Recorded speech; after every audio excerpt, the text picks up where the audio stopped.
قلبي بالأفراح عظيم بالشباب راح بدور النور واقف بهواك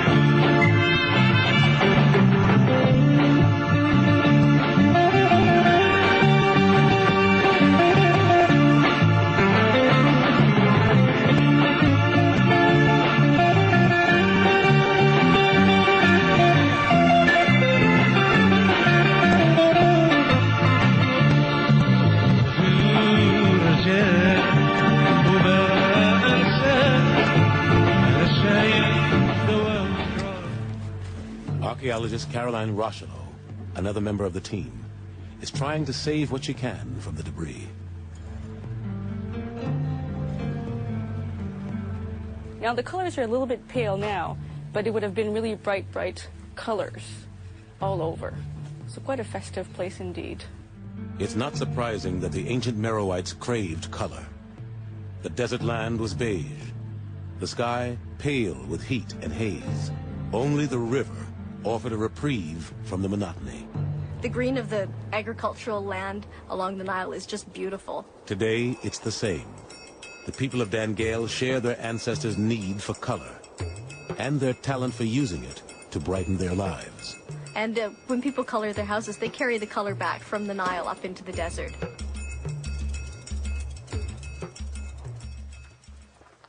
Though the painted walls from the temple collapsed into fragments, the pattern remains intact.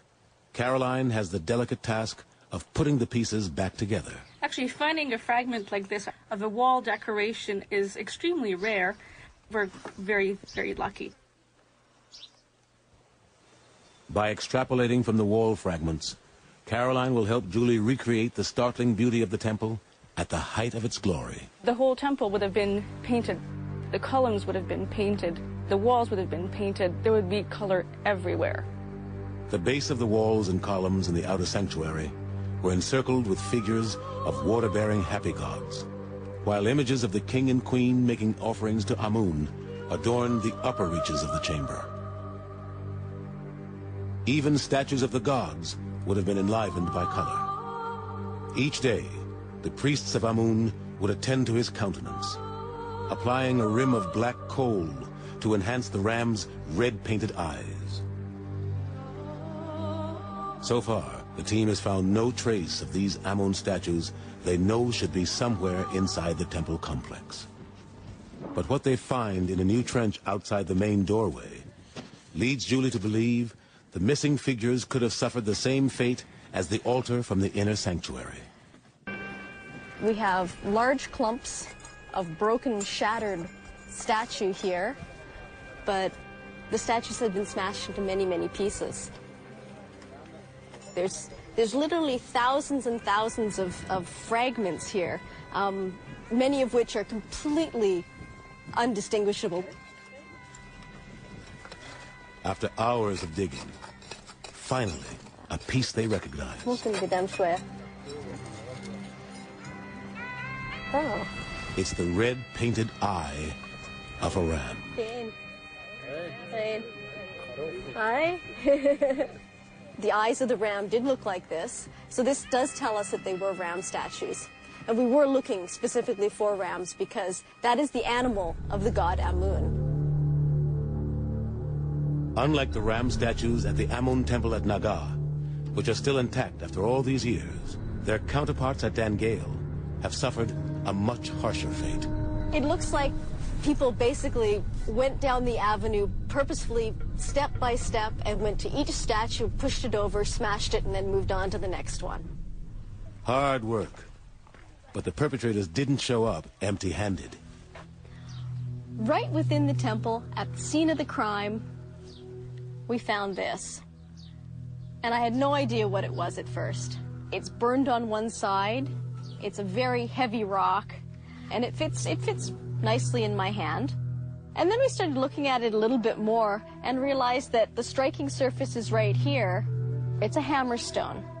So we had this hypothesis that a rock such as this could have been easily used to break these pieces, the ram and the altar, into many, many small pieces.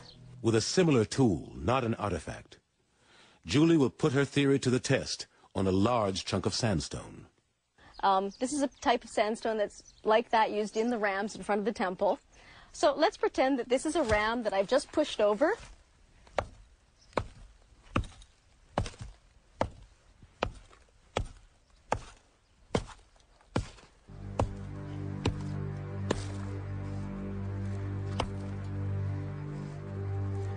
The pieces of rock are fragmenting into very sharp, small pieces.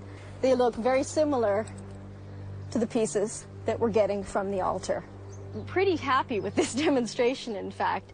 It looks very much like these stone tools could have done the job. We have a crime on our hands here. It all adds up to an invasion. Ruthless and determined, some powerful force swept through Dangeil and laid waste to the sacred temple. The invaders ransacked the sanctuary, obliterated reference to the Nubian rulers, and destroyed the symbols of their gods.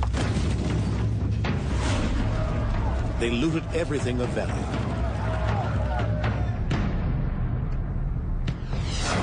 And then, as a final gesture,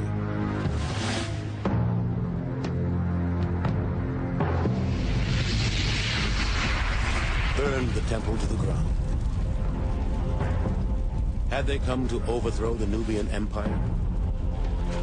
The Meroites had formidable enemies at the end of their reign, raiding nomads from the desert, and a rival kingdom in what is now Ethiopia. The decline of the Nubian kingdom in the 3rd century AD may have prompted the attack at Dangeil.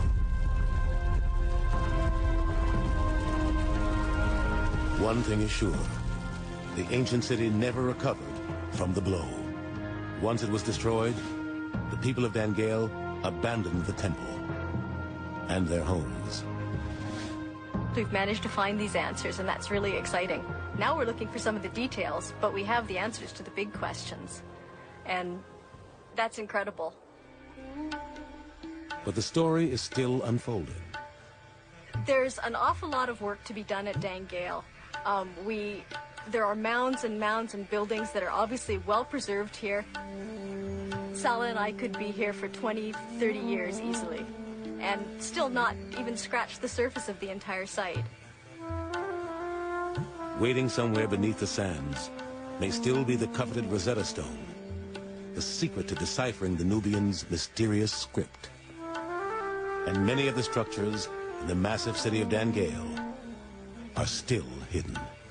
It is the work of a whole generation, I think.